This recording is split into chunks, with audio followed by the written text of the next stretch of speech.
రాజ్యసభ ఉప ఎన్నికలలో ఏపీ నుంచి 3 స్థానాలున్నాయి.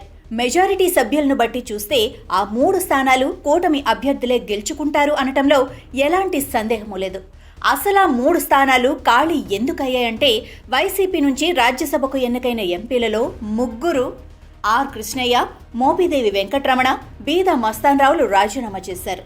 ఈ నేపథ్యంలోనే రాజ్యసభ ఎన్నికల్లో ఏపీ నుంచి 3 స్థానాలకు జరిగే ఉప ఎన్నికల్లో కూటమి పార్టీలలో ఎవరెవరికి స్థానం దక్కుతుందన్న దానిపై ఉత్కంఠ నెలకొంది.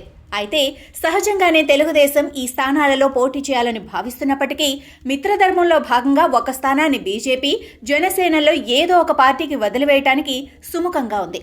ఇక తెలుగుదేశం నుంచి పోటీ చేసే ఇద్దరు ఎవరన్న విషయానికొస్తే ముందస్తుగానే తెలుగుదేశం ఇచ్చిన హామీ మేరకు ఒక స్థానం తాజా మాజీ బీద మస్తాన్రావుకు ఖరారైంది. అలాగే బీద మస్తాన్రావుతో పాటే వైసీపీకి రాజ్యసభ సభ్యత్వానికి రాజీనామా చేసి తెలుగుదేశంలో చేరిన మోపిదేవి వెంకటరమణ రాజ్యసభ సభ్యత్వంపై పెద్దగా ఆసక్తి చూపటం లేదు. దీంతో ఆ స్థానాన్ని ఎవరికివ్వాలన్న దానిపై తెలుగుదేశం అధినేత కసరత్తు చేస్తున్నారు.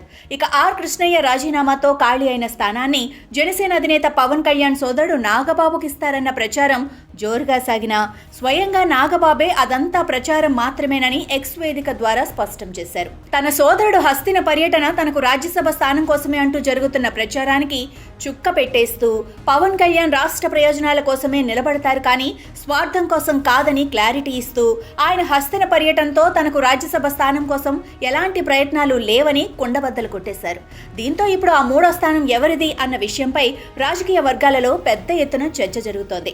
ఈ నేపథ్యంలోనే రాజ్యసభలో బలం పెంచుకునే క్రమంలో భాగంగా ఆ స్థానాన్ని బీజేపీ కోరుతుందని ఆ పార్టీ వర్గాలే చెబుతున్నాయి. వైసీపీకి రాజీనామా చేసి ఇంకా ఏ గూటికి చేరని ఆర్ కృష్ణయ్యకు కాషాయ కండువా కప్పి రాజ్యసభకు పంపించే యోచనలో బీజేపీ ఉందని విశ్వసనీయంగా తెలుస్తోంది. పవన్ కళ్యాణ్ ఇటీవల హస్తిన పర్యటనలో మోడీతో జరిగిన చర్చల్లో ఈ మేరకు అంగీకారం కూడా కుదిరిందంటున్నారు. ఇక ఇటు తెలుగుదేశం పార్టీ కూడా 3వ స్థానం జనసేన బీజేపీలో ఎవరికైనా ఒక్కటే అన్న భావంలో ఉంది. ఈ నేపథ్యంలోనే ఆర్ కృష్ణయ్య కమలం గూటికి చేరి రాజ్యసభకు వెళ్లే అవకాశాలే ఎక్కువ ఉన్నాయని పరిశీలకులు సైతం విశ్లేషిస్తున్నారు. బీసీ వర్గాల్లో మంచి ఇమేజ్ ఉన్న కృష్ణయ్యను బీజేపీలో చేర్చుకొని రాజ్యసభకు పంపడం ద్వారా రాజకీయంగా తమకు లబ్ధి ఉంటుందని కమలనాథులు భావిస్తున్నట్లు చెబుతున్నారు. ఇక బీద మస్తాన్రావు కాకుండా మరో స్థానానికి అభ్యర్థి ఎవరన్న విషయంలో తెలుగుదేశంలో తీవ్ర పోటీ నెలకొని ఉందని అంటున్నారు. మోపిదేవి వెంకటరమణ రాజ్యసభకు వెళ్లేందుకు ఆసక్తి చూపకపోవడంతో ఆయన అభిప్రాయాన్ని కూడా పరిగణలోకి తీసుకుని ఆయన సూచించిన వ్యక్తికి రాజ్యసభ టికెట్ ఇచ్చే ఉద్దేశంలో చంద్రబాబు ఉన్నట్లు చెబుతున్నారు. అదే సమయంలో వైసీపీ హయాంలో పార్టీ కోసం నిలబడి కష్ట నష్టాలకు గురైన వారిని రాజ్యసభకు పంపాలన్న డిమాండ్ తెలుగుదేశంలో గట్టిగా వినిపిస్తోంది. ఈ నేపథ్యంలోనే రాజ్యసభకు తెలుగుదేశం తరపున టికెట్ దక్కిందెవరికి అన్న విషయంలో పీటముడి పడిందని రాజకీయ వర్గాలలో వినిపిస్తోంది.